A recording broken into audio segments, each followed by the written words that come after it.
Pocket ফাঁকা থাকলে লজ্জা নেই, কিন্তু মাথা ফাঁকা থাকলে ভবিষ্যৎও ফাঁকা। তুমি গরিব না তোমার চিন্তাধারা গরিব? হ্যাঁ, তোমাকেই বলছি। বন্ধু, আজ একটা কথা দিয়ে শুরু করি।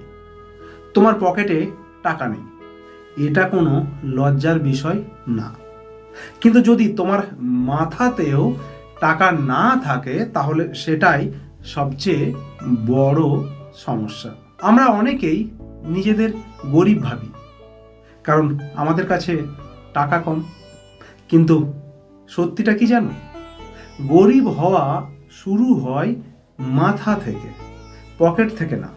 যে মানুষ সবসময় অজুহাত দেয়, সময় নেই, সুযোগ পায়নি, আমার ভাগ্য খারাপ, সে কখনো এগোতে পারে না। তুমি কি কখনো ভেবেছো একই পরিস্থিতিতে থেকেও কেউ সফল হয় আর কেউ সারা জীবন একই জায়গায় পড়ে থাকে কেন? কারণ একজন চিন্তা করে আমি কি করতে পারি, আমি কি করব, কি পারবো, আর আরেকজন ভাবে আমি কিছুই করতে পারবো না। আমি একটা বাস্তব গল্প বলি।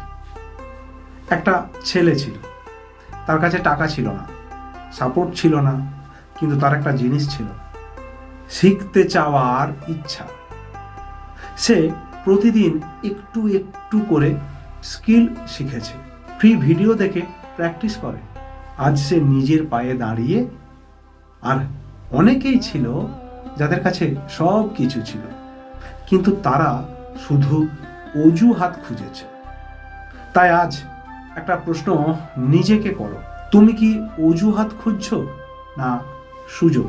মনে রাখো, পকেট ফাঁকা থাকলে লজ্জা নেই, কিন্তু মাথা ফাঁকা থাকলে ভবিষ্যৎও ফাঁকা।